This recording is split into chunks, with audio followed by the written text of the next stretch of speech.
حضرت یعقوب علیہ السلام شام کے ایک علاقہ کنعان میں رہتے تھے۔ ان کے 12 بیٹے تھے، ان میں حضرت یوسف علیہ السلام بھی تھے۔ حضرت یوسف علیہ السلام نہایت خوبصورت اور نیک تھے۔ ان کی نیکی اور فرمانبرداری کے سبب حضرت یعقوب علیہ السلام ان کو بہت چاہتے تھے۔ حضرت یوسف علیہ السلام کے ایک بھائی کا نام بنیامین تھا۔ حضرت یوسف اور بنیامین سگے بھائی تھے اور باقی 10 بھائی سوتیلے تھے۔ ایک رات حضرت یوسف نے ایک عجیب و غریب خواب دیکھا۔ انہوں نے اپنا خواب اپنے باپ حضرت یعقوب علیہ السلام سے بیان کیا۔ انہوں نے بیان کیا کہ ابا جان، میں نے خواب دیکھا کہ چاند، سورج اور تارے مجھے سجدہ کر رہے ہیں۔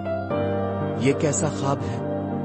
حالانکہ کائنات کا ہر ذرہ اللہ ہی کو سجدہ کرتا ہے، وہی اس کے لائق بھی ہے۔ باپ نے بیٹے کا خواب سن کر فرمایا، اے یوسف، یہ ایک اچھا خواب ہے، اللہ تعالیٰ تمہیں بہت بڑا مرتبہ بخشے گا، لیکن بھائیوں سے ذکر نہ کرنا، ہو سکتا ہے کہ تمہارے بھائی تم سے دشمنی کرے۔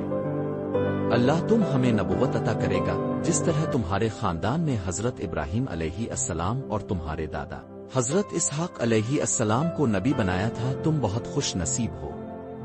110 خواب سننے کے بعد حضرت یعقوب علیہ السلام اپنے بیٹے حضرت یوسف علیہ السلام کو بہت چاہنے لگے۔ ان کے دوسرے بھائیوں میں وہ خوبی نہیں تھی۔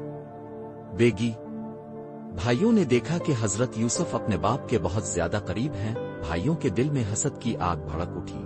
اس زمانے میں یہ رواج تھا کہ جس گھرانے میں زیادہ افراد ہوں یا جس کی اولاد کی تعداد زیادہ ہوا سے معاشرے میں برتری حاصل رہتی تھی، اسے طاقتور سمجھا جاتا تھا، اسے فتح مندی کی علامت سمجھا جاتا۔ وہ گھرانہ قوت اور فتح مندی کی علامت تصور کیا جاتا۔ ایسے گھرانے کی کسی سے جنگ ہو جائے یا کوئی مصیبت آن پڑے تو وہ قوت کے بل بوتے پر کامیاب ہو جاتا، اور جنگ ہوتی تو فتح حاصل کر لیتا۔ اسی بنا پر یوسف کے بھائیوں کا کہنا تھا کہ ہم جسمانی قوت کے مالک ہیں اور بہادر بھی ہیں، آڑے وقت پر ہم کام بھی آ سکتے ہیں۔ اس کے باوجود ہمارا باپ ہمیں نہیں چاہتا، ہمارا باپ غلطی پر ہے، ہمارے مقابلے میں یوسف بہت زیادہ کمزور ہے۔ ایسا معلوم ہوتا ہے کہ ہمارے باپ کا دماغ چل گیا ہے، اس لیے وہ ہمیں نہیں چاہتے۔ ان کی نگاہ میں یوسف ہی سب کچھ ہے، ہم کچھ نہیں ہیں، ہمیں اس کے لیے کیا کرنا چاہیے؟ ایک دن ایسا ہوا کہ مشورہ کے لیے آپس میں سب بھائی ایک جگہ جمع ہوئے، باتیں ہوئیں، ہر ایک نے اپنی اپنی رائے اور خیالات کا اظہار کیا، جس کی جو سمجھ میں آیا کہا۔ ان میں سے ایک نے کہا کہ یوسف کو جان سے مار ڈالنا چاہیے، دوسرے نے کہا کہ نہیں، جان سے مارنا اچھا نہیں ہے، بلکہ اندھے کنویں میں ڈال دینا چاہیے، ایسی صورت میں کسی کی بھی نظر پڑ سکتی ہے، وہ اٹھا کر لے جائے گا۔ اس بات کی سب نے تائید کی اور کہا کہ یہی بہتر ہے، یوسف نہ ہو تو ہماری قدر ہوگی، ہم باپ کے منظور نظر ہوں گے، ہمیں باپ کا پیار ملے گا۔ سب نے یہی بات کہی۔ چنانچہ ایک دن یوسف کے سوتیلے بھائیوں نے باپ سے کہا، ابا جان، ہم لوگ سیر کے لیے جا رہے ہیں، وہاں ہم سب کھیلیں گے، تماشا بھی دیکھیں گے، اپنا دل بھی بہلائیں گے، ہمارے ساتھ یوسف کو بھی بھیج دیجئے، وہ بھی ہمارے ساتھ رہے گا، اس کا دل بھی بہل جائے گا۔ باپ نے کہا کہ میرا دل نہیں چاہتا کہ میں یوسف کو اپنی نظروں سے دور کروں۔ بیٹوں نے باپ سے کہا کہ کیا اب ہم پر بھروسہ نہیں کرتے؟ ہم تو یوسف کو بہت چاہتے ہیں، اس سے محبت بھی کرتے ہیں، ہم سب اس کی نگہبانی کریں گے، ساتھ لے جائیں گے اور ساتھ لائیں گے۔ باپ نے بیٹوں سے کہا، اگر تم لوگ لے جاؤ گے تو مجھے غم ہوگا، میں اس بات سے ڈرتا ہوں کہ کہیں ایسا نہ ہو کہ تم غفلت میں رہ جاؤ اور بھیڑیا اٹھا کر لے جائے۔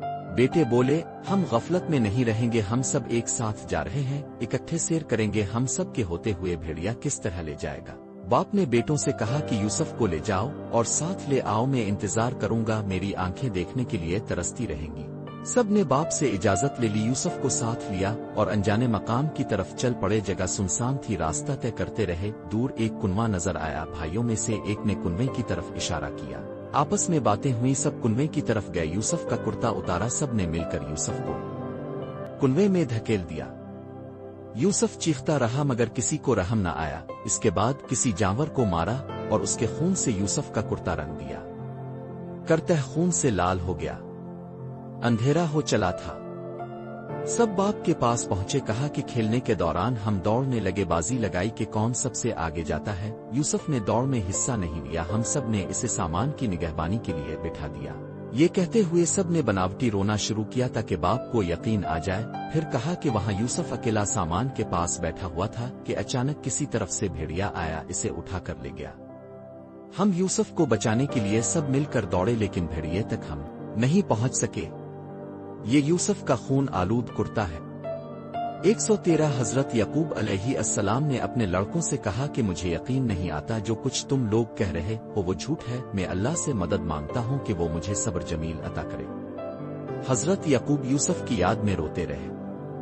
بھائیوں نے یوسف کو کنویں میں پھینک دیا اور واپس لوٹ آئے۔ اللہ کی قدرت یہ کہ جہاں کنواں تھا اسی راستہ سے تاجروں کا ایک قافلہ گزر رہا تھا۔ قافلہ والوں نے کنواں دیکھا تو پانی کی حاجت محسوس ہوئی۔ پانی لینے کے لیے ان میں سے ایک شخص کنویں سعاد کنویں کے پاس پہنچا۔ جیسے ہی الف پاس پہنچا، جیسے ہی اس نے ڈول ڈالا تو دیکھا کہ کنویں میں پانی نہیں ہے، ایک لڑکا شیخ رہا ہے۔ اس نے اپنے ساتھیوں کو خبر دی، سب مل کر آئے یوسف کو کنویں سے نکالا۔ سب حیرت زدہ تھے کہ معاملہ کیا ہے، سب سوچ رہے تھے کہ لڑکا کیوں کر کنویں کے اندر گرا۔